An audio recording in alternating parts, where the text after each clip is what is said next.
사도행전 9장 3절에서 9절까지의 말씀을 우리 함께 봉독하도록 하겠습니다. 사울이 길을 가다가 다메섹에 가까이 이르더니 호련히 하늘로부터 빛이 그를 둘러 비추는지라. 땅에 엎드려져 들음에 소리가 있어 이르시되 사울아 사울아 내가 어찌하여 나를 박해하느냐 하시거늘 대답하되 주여 누구시니이까. 이르시되 나는 내가 박해하는 예수라. 너는 일어나 시내로 들어가라.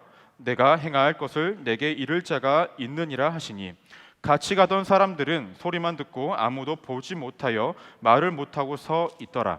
사울이 땅에서 일어나 눈을 떴으나 아무것도 보지 못하고 사람의 손에 끌려 다메섹으로 들어가서 사흘 동안 보지 못하고 먹지도 마시지도 아니하리라. 아멘. 저는 오늘 사도행전 9장 3절에서 9절까지의 말씀을 근거로요, 사람이 변할 수 있나요? 라는 제목으로 함께 은혜를 나누고자 합니다. 말씀 제목 한번 따라해 볼까요? 사람이 변할 수 있나요? 옆 사람 보고 한번 이렇게 이야기해 보겠습니다. 너 변했어. 네, 너 변했어. 오늘 말씀을 부부가 계신 분들이 너 변했어라고 말씀하시면 안 돼요. 괜히 저 나쁜 사람 되니까. 좋습니다. 오늘 예배를 이 설교를 통하여서 우리의 삶이 변화하겠다라는 의지가 충만해지기를 소망하고 변화된 삶을 살아가시는 우리 믿음의 클레마 지체들 되기를 소망합니다. 오늘 저는 사도행전 9장 3절에서 9절까지의 말씀 우리가 함께 봉독을 했지만 실질적으로 말씀은요, 사도행전 9장 1절에서 31절까지의 말씀으로 함께 나누고자 합니다. 혹시 진짜 혹시 오늘 말씀을 나눈 다음에 집에 가서 말씀을 묵상하고자 하는 분이 혹시라도 있다고 한다면 31절까지 한번 읽어보시면 될 것 같습니다. 오늘 말씀을 나누기 전에 우리가 사도행전 7장, 8장을 나눴던 본문들을 약간만 리뷰하고 넘어가고자 합니다. 사도행전 7장에서 8장까지의 말씀은요, 그리스도인들이 박해당하는 장면입니다. 원래 예수님의 제자들이 복음을 전하고 여러 가지 각종의 일을 하다 보니까 예수님의 제자들이 일이 너무 많아진 거예요. 실수가 너무 잦았고 여러 가지 힘들고 어려운 일들이 발생됨에 따라 7명의 집사를 선출하게 됩니다. 그 7명의 집사 중에 한 명이 스데반이라는 집사가 있었습니다. 너무나 열심히 했습니다. 하나님의 복음을 열심히 전달하였고 예수 그리스도의 사랑을 전달하며 살아왔습니다. 근데 그 모습을 너무나 부정적으로 보기 싫은 모습으로 죽이고자 했던 사람들이 있었는데 그들이 누구였냐? 유대인들이었다라는 거죠. 때문에 이 스데반이라는 사람은 유대인들을 통하여서 죽음을 당하게 되고 기독교 역사상 최초의 순교를 맞이하는 사람이 되어집니다. 근데 이때에 이 스데반을 죽이는 데에 앞장섰던 인물이 누구였냐? 우리가 오늘 함께 나눌 사람인 그 사울이라는 사람이었습니다. 근데 참으로 희한하다고 제가 말씀드렸죠. 분명히 이 스데반의 죽음으로 통하여서 예수 그리스도를 믿던 사람들은 두려움 나머지 사방팔방으로 흩어지게 됩니다. 근데 재미있는 것은 흩어짐이 단순히 도망가는 것이 아니라 여러 지역으로 복음이 전파되어지는 원동력이 되어졌다라는 거죠. 때문에 이 스데반이 죽은 이후에 빌립이라는 집사도 그렇고 예수님의 제자들도 그렇고 여러 지역으로 다니면서 복음을 전파하게 되어집니다. 그때에 오늘 말씀에서 사울이 등장하는 이유가 나타나게 되어집니다. 왜냐? 사울이라는 사람은 예수 그리스도를 믿는 사람들을 핍박했던 사람이었고 이 사울이라는 사람은 예수 그리스도를 믿는 사람들을 잡아다가 가두려고 했던 사람이었기 때문입니다. 구체적으로 이 사울이라는 사람은 어떤 사람이었을까? 말씀 한 구절만 보면 우리가 명확하게 알 수가 있습니다. 사도행전 8장 1절 말씀을 보시면 이렇게 언급하고 있습니다. 사울은 그가 죽임당함을 마땅히 여기더라라고 얘기합니다. 그래서 죽임당함은 아까 누구냐면 그 스데반 집사예요. 스데반 집사가 돌 맞아 죽었는데요, 그 죽은 것을 당연하게 여긴 거예요. 무엇입니까?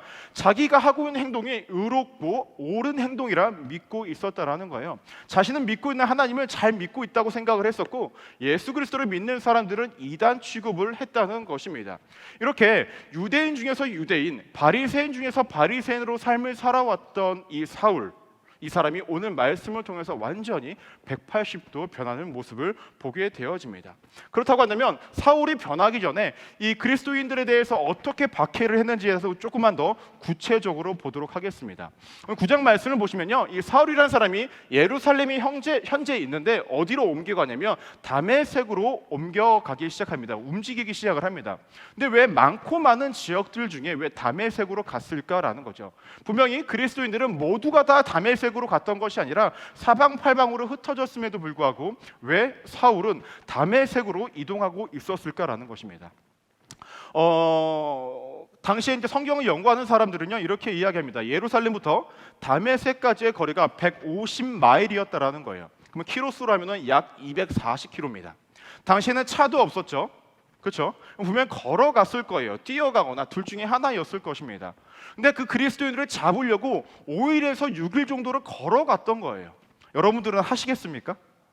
우리가 올해 그 해외 선교를 나가지는 않았지만 단기 선교를 만약에 내년에 가요.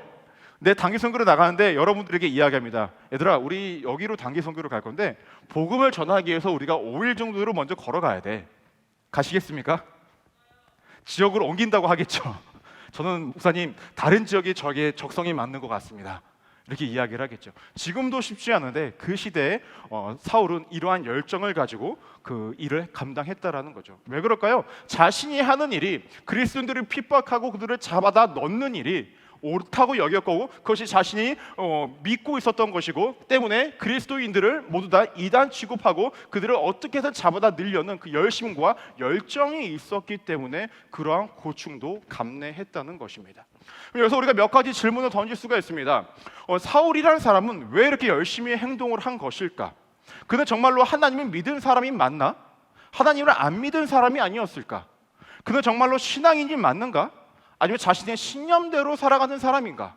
이런 각종 질문들이 생길 수 있습니다. 이것에 대해서 우리가 한 가지 명확히 알 수 있는 말씀 구절이 있습니다. 빌립보서 3장 5절 말씀을 우리 함께 읽어보도록 하겠습니다. 빌립보서 3장 5절 읽겠습니다. 시작. 나는 8일 만에 할례를 받고 이스라엘 족속이요 베냐민 지파요 히브리인 중에 히브리인이요 율법으로는 바리새인이요 라고 얘기합니다. 이는 사울이 자신을 설명한 거예요. 말씀 그대로 띄워주시겠어요? 8일 만에 할례를 받았대요. 그리고 이스라엘 족속이래요. 그리고 베냐민 지파래요. 히브리인 중에 히브리인이래요. 율법을 너무나 잘 지켜 행하는 바리새인이라는 것입니다. 이 말 즉슨 무엇입니까? 사울이란 사람은 하나님을 믿었던 사람이었고 열심으로 믿었던 사람이었고 신앙인이었다라는 거예요. 하나님을 믿었기 때문에 하나님의 살아계심을 알았기 때문에 열심으로 예수 그리스도를 믿는 자들을 핍박하고 잡아넣으려고 했던 것입니다. 왜냐? 예수 그리스도가 하나님의 아들이 아니라 이단 취급을 했기 때문에 그렇다는 거예요. 문제는 이것입니다. 사울은 분명히 하나님을 자신이 알고 있다고 생각을 한 거예요. 자신이 잘 믿고 있다고 생각을 한 거예요. 자신이 하고 있는 모든 것들이 옳다고 생각하고 있었다는 것입니다. 때문에 그렇게 열정을 가지고 5일이든 6일이든 걸어가서 사람들을 잡아 끌려고 열심히들 노력을 했다는 것입니다. 사울의 이러한 열심을 굉장히 높이 살만합니다. 제가 전에 말씀드린 적 있죠. 우리의 신앙생활은 누구처럼 해야 된다? 이단처럼 해야 된다. 그들처럼 열심히 하는 사람 없어요. 신천지 엄청 열심히 해요. 제가 항상 말씀드리죠. 우리 안에 신천지가 나올 수가 없다. 왜냐? 우리는 하루에 말씀을 3시간 공부할 열정이 없기 때문이다. 아멘. 그들은 하루에 3시간 성경 공부를 한대요. 하실 분 손 들어보세요. 오늘 저랑 합시다. 오, 저도 안 할 것 같죠? 네. 이단들은 굉장히 열심히 해요. 많은 성경 공부를 자발적으로 열심히 하고 복음 전하는 일에 굉장히 열심히 합니다. 그것들이 이단들의 모습들이죠. 사울도 다르지 않았어요. 자신이 믿고 있는 것에 대한 확신이 있었기 때문에 열정이 있었기 때문에 그렇게 죽어라 열심히 했다는 것입니다. 그렇다고 한다면 우리는 여기서 스스로 질문을 한번 던져봐야 합니다. 나는 진짜 하나님을 믿고 있는 것인가? 여기 앉아 계신 분들도 있고 영상으로 보고 계신 분들도 있고 누군가는 지나간 영상을 앞으로 보실 분들도 있습니다. 스스로에게 한번 질문을 한번 던져보십시오. 나는 정말로 하나님을 믿고 있는 것은 맞는가라는 말입니다. 바울은요 자신이 알고 있는 선에서의 하나님을 믿었습니다. 자신이 경험하고 있는 선에서의 하나님을 믿었어요. 때문에 하나님께서 예수 그리스도를 이 땅에 보내주신 그 사건을 믿지 않았어요. 왜냐? 자신의 머리로 이해할 수 없었고 믿을 수 있는 사건이 아니었기 때문에 믿지 않았다는 거예요. 부분적으로 하나님을 알고 있었지만 그것이 전부이냐 믿으면서 살아왔던 사람이 누구였냐? 사울이었다라는 것입니다. 그렇다면 여러분들은 어떠십니까? 정말로 하나님을 알고 계십니까? 하나님을 믿고 계십니까? 아니면 내가 믿고 싶은 하나님을 내 머릿속에 그려가면서 그래 이거 하나님이야, 그래 이런 하나님 앞에 내가 기도를 해야지, 내 열심으로 봉사를 해야지, 내 열심으로 교회를 나가야지, 그러면서 신앙생활하는 것은 아니냐라는 것입니다. 만약 그렇다고 한다면 우리는 예전에 사울과 크게 다르지 않은 모습으로 살아가고 있다는 것이죠. 그러한 부족한 믿음과 온전하지 못한 믿음으로 우리가 하나님을 보고 열심으로 신앙생활을 하고 열심으로 봉사를 하고 있다고 한다면 그것은 오류가 가득한 신앙생활이고 잘못된 방향성을 가지고 나아가고 있다는 것입니다. 사울의 입장에서는요, 억울할 거예요. 왜냐? 자신은 그렇게도 율법을 열심히 지켰거든요. 다 알고 있었거든요. 남들보다 뛰어나다고 인정받았거든요. 사람들이 칭송했거든요. 근데 정작 하나님께서 말씀하시는 것은 무엇이었습니까? 넌 잘못됐다라는 거예요. 여러분들이 오래 신앙생활한 거 그 아무것도 중요치 않습니다. 여러분들이 하루에 2시간씩 3시간씩 기도하는 것 아무것도 중요치가 않아요. 여러분들이 이 시간 나와서 예배를 드리는 거 중요치가 않아요. 그렇다고 다음 주엔 안 나오지 마세요. 중요는 해요. 무슨 말이냐? 여러분들은 이 모든 것들을 믿어야 됩니다. 이거 하나라도 믿지 않는다고 한다면 여러분들은 지금 부분적으로 하나님만 알고 부분적인 신앙을 갖고 있었다라는 겁니다. 그것이 무엇이냐? 첫 번째로는 이 세상을 창조하신 분이 하나님이심을 믿으십니까? 여러분들을 창조하신 분이 하나님이심을 믿으십니까? 성경에 나오는 각종 사건들이 하나님이 정말로 하신 일임을 믿으십니까? 하나님이 이 땅에 예수 그리스도를 보내신 것을 믿으십니까? 그 예수 그리스도께서 나를 위해 죽으시고 부활하셨던 그 사실을 믿으십니까? 하나님의 흔적들이 성경책에 적어져서 이 성경책이 나에게 주신 말씀을 믿으시냐라는 거예요. 이것들에 대한 다 하나라도 여러분들이 믿지 못하다고 한다면 당시의 사울과 크게 다를 바가 없는 인생이라는 것입니다. 때문에 기억하십시오. 나의 믿음은 정말로 진정한 믿음인가? 스스로를 되돌아보시기를 바랍니다. 사울은요, 자신이 아는 선에서만 믿고 있었고 자신이 믿고 싶은 선에서만 믿고 있었지만 그가 끝까지 그리스도인들을 핍박할 수밖에 없는 이유가 또 한 가지가 있었습니다. 그것은 무엇이냐면요, 자신이 갖고 있는 기득권과 자신이 갖고 있는 그 명예와 자신이 갖고 있는 그 어떤 지위를 지키기 위해서도 그리스도인들을 핍박해야만 했다라는 거예요. 바리새인으로서 굉장히 인정받고 총명받았던 사람이었습니다. 누가? 사울이. 너무나 말씀을 잘 지키고 사람들에게 인정받고 자신의 명예가 있었고 사람들이 칭송하는 사람이었다라는 거예요. 근데 만약에 예수 그리스도에서 오심이 정말로 진정으로 맞다고 한다면 자신이 그동안 믿어왔던 모든 것들이 다 거짓이 되어버리는 거예요. 자신이 그동안 믿어왔던 모든 것들이 다 무너져 버리는 거예요. 자신들이 함께 신앙생활을 유지했던 바리새인들을 유지하기 위해서, 바리새파를 유지하기 위해서, 자신의 모든 것들을 유지하기 위해서는 그리스도인들을 핍박할 수밖에 없었다는 것입니다. 즉 그는 부분적으로 알고 있는 것으로 진짜 자신의 신앙이라 믿고 있었고 자신이 지키려고 해야만 했던 것들이 분명히 있었기 때문에 그리스도인들을 핍박하면서 살아갈 수밖에 없었다는 거죠. 그는 하나님을 믿은 것일까요? 아니면 안 믿은 것일까요? 그의 행위는 하나님이 믿는 것처럼 보여졌겠지만 진짜 하나님을 믿지 않는 일상으로 살아갔다는 것입니다. 여러분들의 신앙은 어디에 서 계십니까? 나의 만족과 유익을 위해 하나님을 찾고 어떤 도덕적이고 규범적인 삶의 방향성을 잡기 위해 설교를 듣고 말씀을 보고 있지는 않으십니까? 때로는 마음의 불안함 때문에 나의 어떤 삶의 지위와 나의 많은 것들을 지켜가기 위해서 이 커뮤니티 안에 계신 건 아니십니까? 종교를 갖고 계신 것은 아니십니까? 만약 그렇다고 한다면 우리는 사울과 다르지 않는 어떤 신앙의 삶을 살아가고 있다는 것입니다. 이러한 사울이 변하게 되어집니다. 어떻게 변하게 되어지냐? 오늘 우리가 함께 읽은 말씀 사도행전 9장 3절에서 9절 말씀을 통하여서 그의 삶이 변해집니다.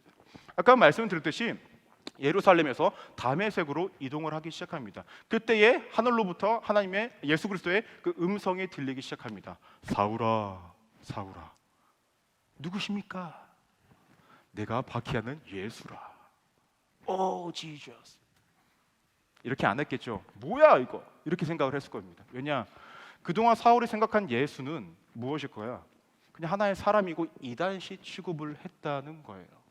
근데 그런 분이 분명히 죽었는데 그냥 음성으로 들리는 거죠. 살아있다라고 이야기를 하는 거예요. 그러니까 그동안 자신이 믿어왔던 모든 신념들, 모든 믿음이, 모든 것들이 한꺼번에 무너졌다라는 거죠. 그의 마음 가운데 엄청난 충격이었을 것입니다. 어느 정도의 충격이었을까? 제가 한번 이런 예를 한번 생각해 봤습니다. 한 남자와 한 여자가 결혼을 했습니다. 행복했겠죠. 근데 이 남자가, 이 와이프가 맛있는 음식을 해줘요. 근데 맛이 있어. 근데 무엇이 그리워요? 어머니의 손맛이 그리운 거예요. 저는 그렇지 않아요. 진짜예요.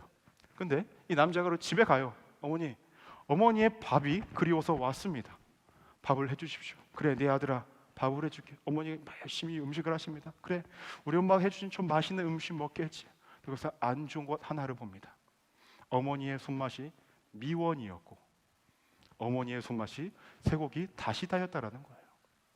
아들의 입장에서 어떠한 생각이 들었을까요? 우리 어머니의 손맛이 MS 쥐라니.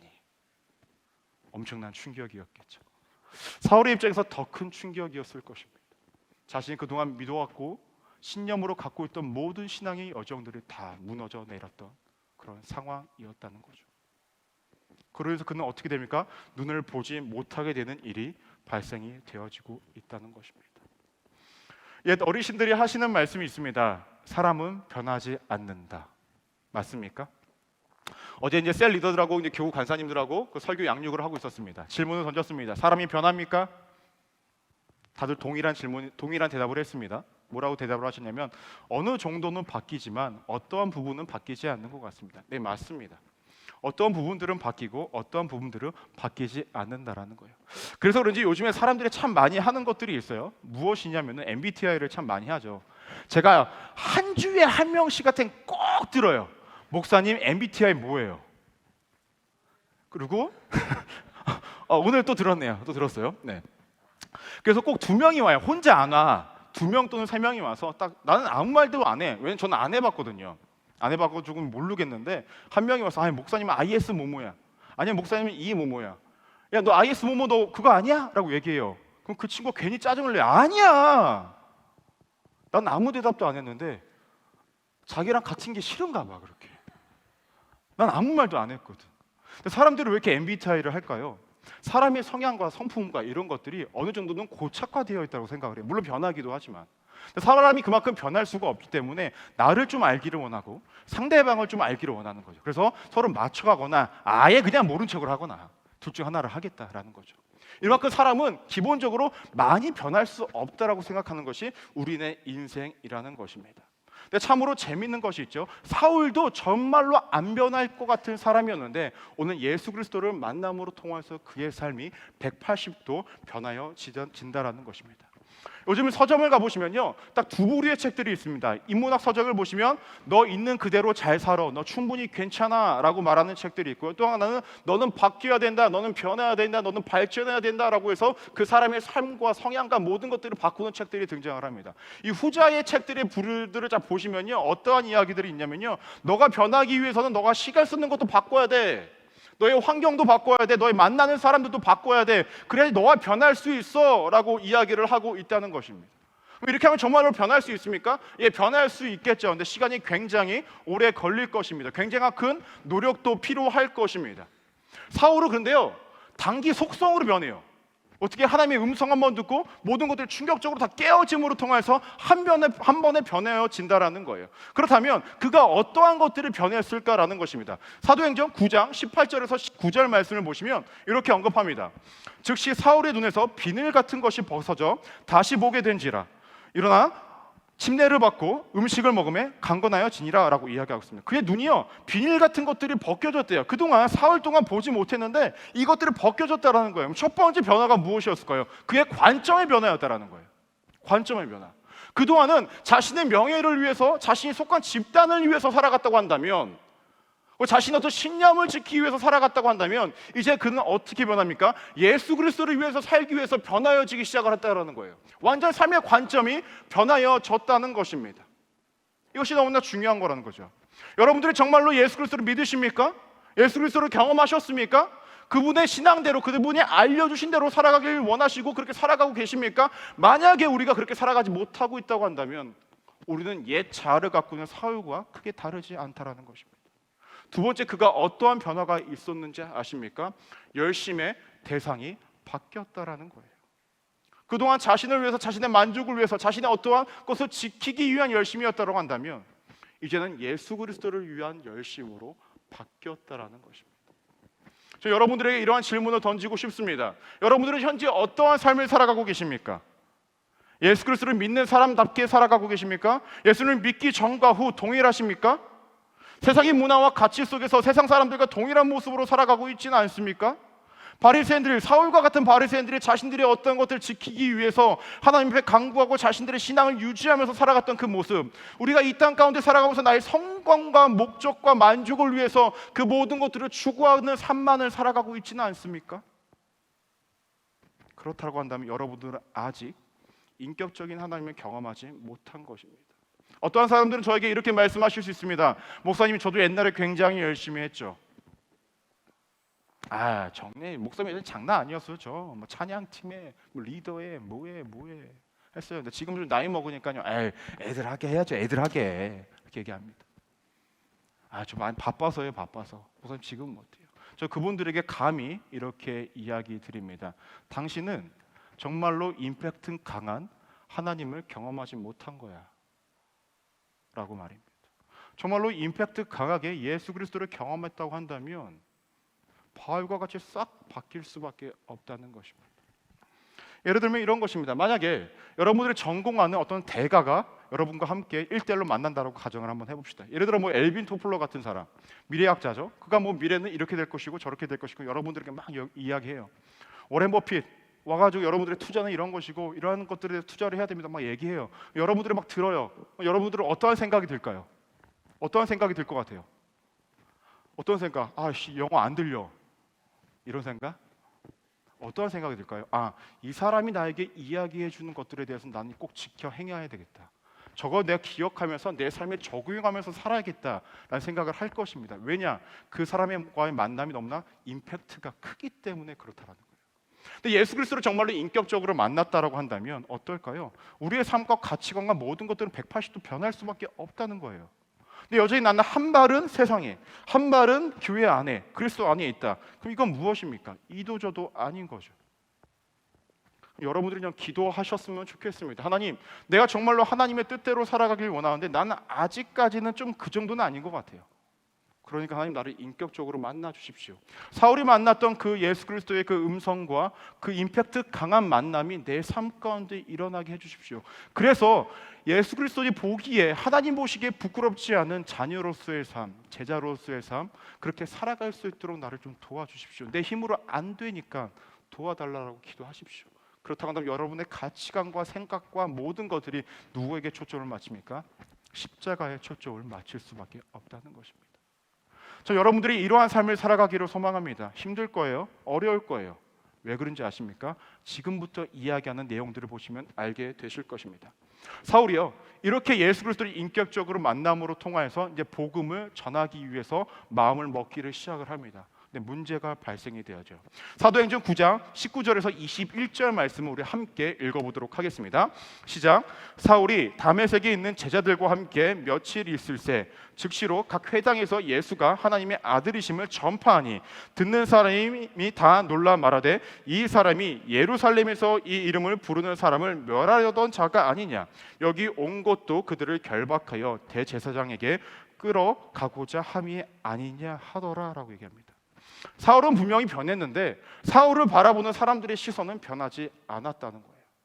그래서 그리스도인들 곁에 가고자 했지만 가지 못하는 일이 발생이 되어졌다는 것입니다. 더 나아가서 23절 말씀을 보시면 이렇게 언급합니다.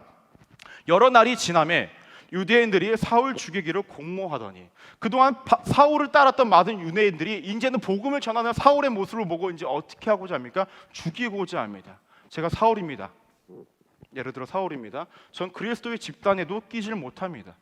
기존에 있던 집단에도 끼질 못합니다. 그 사이에 어찌할 바를 모르는 상황 가운데 놓여져 있다는 거예요. 이런 사람이 현재 우리의 삶 가운데는 없을까요? 있어요. 가끔 이런 친구들이 있습니다. 이런 지체들이 있어요. 정말 신앙생활 열심히 안 하고 세상에 있는 각종 모든 쾌락들을 다 즐기고 내일 주님이 오시든 말든 나는 이 날을 끝까지 내 몸 불살라 놀면서 살겠다 했던 친구가 있었다라고 가정을 한번 해봅시다. 그 사람이 갑자기 뜻하지 않게 교회에 와서 열심히 기도를 하고 예배를 드리고 봉사를 하라고 해요. 여러분들이 그때 어떻게 행동을 취하십니까? 야, 쟤 왜 저래 쟤? 쟤 왜 저러는 거야 갑자기? 불안하게. 그리고 가서 얘기하죠. 야, 사람이 안 하던 거 하면 죽어. 하던 거 해. 라고 이야기를 하죠. 그럼 이 친구는 어떻게 되죠? 여기에 끼지를 못합니다. 기존에 놀던 친구들에게 가기에는 자신의 마음이 불편해요. 가지를 못해요. 혼자 덩그러니 있는 모습 속에 있다는 거죠. 더 와닿는 예를 들어볼까요? 오랜만에 교회 오시는 분들이 분명히 있어요. 오랜만에 교회를 찾아오시는 분들이 있고 오랜만에 클레마 공동체에 오시는 분들이 있습니다. 그분들이 와서 예배를 드리고 있는데 그분들이 항상 혼자 덩그러니 있어요. 우리 기존에 있던 공동체에 끼지도 못하고 밖에 나가서 그 어디에도 끼지 못하는 그런 분들이 분명히 존재하고 있다는 것입니다. 그러한 분들도 이 곳 가운데 분명히 있을 거라는 거예요. 세상에서도 마찬가지죠. 내가 하나님의 뜻대로 살아가다 보니 그 세상 사람들과 그곳에 끼지를 못합니다.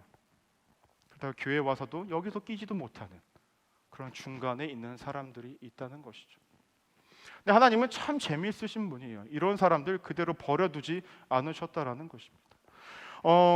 사도행전 9장 27절 말씀을 보시면 한 사람이 등장을 합니다. 그가 누구냐면 우리가 잘 아는 바나바라는 사람입니다. 말씀을 한번 볼까요? 사도행전 9장 27절 말씀을 보시면 바나바가 데리고 사도들에게 가서 그가 그 길에서 어떻게 주를 보았는지와 주께서 그에게 말씀하신 일과 다메섹에서 그가 어떻게 예수 이름을 담대히 말하였는지를 전하니라 라고 얘기합니다.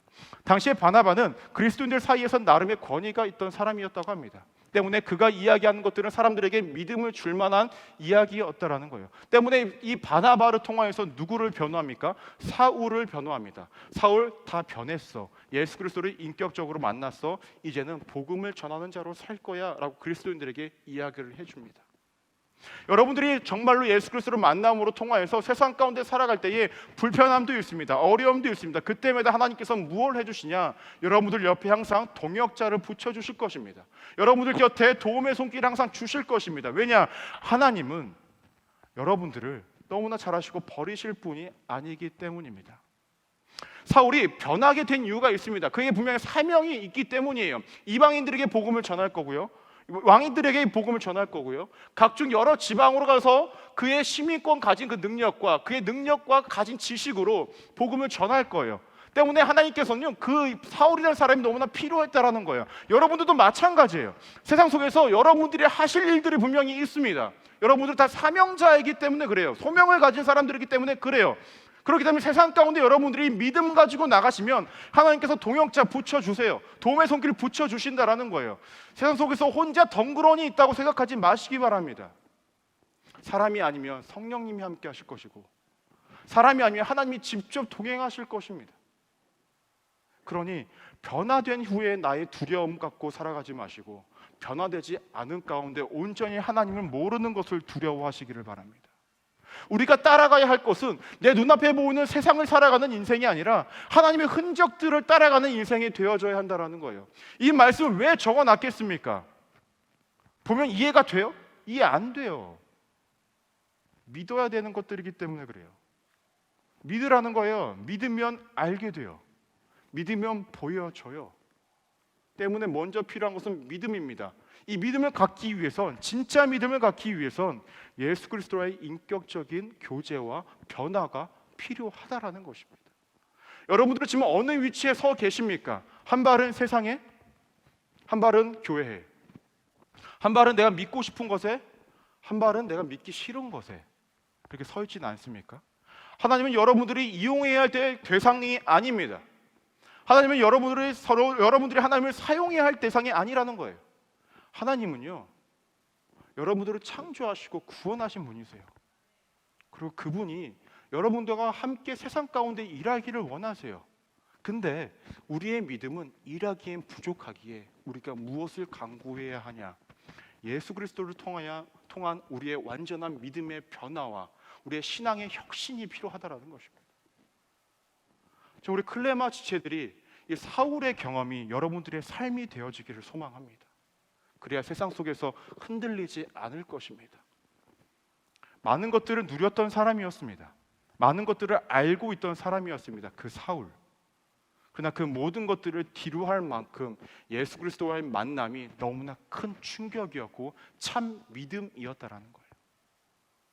때문에 여러분들이 꼭 예수님을 인격적으로 경험하셔서 여러분들의 생각과 가치관과 행동과 말하는 모든 것들이 주님 앞에 온전히 초점을 맞추는 삶으로 살아가시기를 주님의 이름으로 간절히 축원합니다. 하실 수 있으시죠? 이 시간 찬양하고 기도하실 텐데요, 오늘 그러한 간절한 마음으로 나아가시기를 소망합니다. 하나님, 우리의 힘으로 한다라는 건 교만입니다. 하나님, 우리의 힘으로 한다라는 건 정말 세상 말로 오바입니다.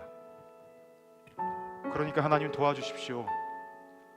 정말 임팩트 강하게 내 머리를 누가 한 대 세게 친 것처럼 강한 충격으로 나에게 와 닿아 주십시오. 내 마음이 그렇게 움직이게 하여 주십시오. 세상에 그 어떤 것들이 내게 다가온다 할지라도 주님의 그 사랑과 은혜가 너무 커서 주를 전하진 않고는, 주의 뜻대로 살아가지 않고는 내가 견딜 수 없는 그런 강함으로 다가와 주십시오.